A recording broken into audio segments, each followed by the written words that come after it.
नमस्कार मित्रांनो, आज एका नवीन व्हिडिओमध्ये आपले स्वागत आहे। आज आपल्याला डोहाळे जेवणाचे डेकोरेशन बिजवडी या गावामध्ये करायचे आहे।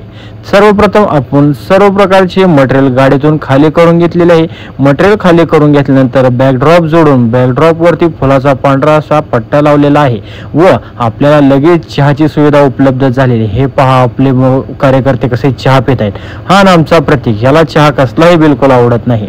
व आपण परत झोपाळा व चंद्र जोडून घेतलेला आहे। चंद्राचे सुंदर असे डेकोरेशन या ठिकाणी करण्यासाठी चालू आहेत। आपली टीम म्हणजे एक प्रकारचे आपले उत्तम असे काम करते। जसे की तुम्ही पाहताय, आपला हा 50% सेटअप जोडून झालेला आहे व राहिलेला सेटअप आता जोडायला सुरुवात झालेली आहे व तुम्ही बघू शकताय आपले काम हे सर्वोत्तम व सर्व प्रकारचे आहे। या ठिकाणी सर्व प्रकारचे डेकोरेशन पूर्ण झालेले आहे। कसे झाले आहे हे कमेंट मध्ये नक्की सांगा व आपला कार्यक्रम आजच बुकिंग करा। नृसिंह डेकोरेशन इव्हेंट मॅनेजमेंट, जांभूळ,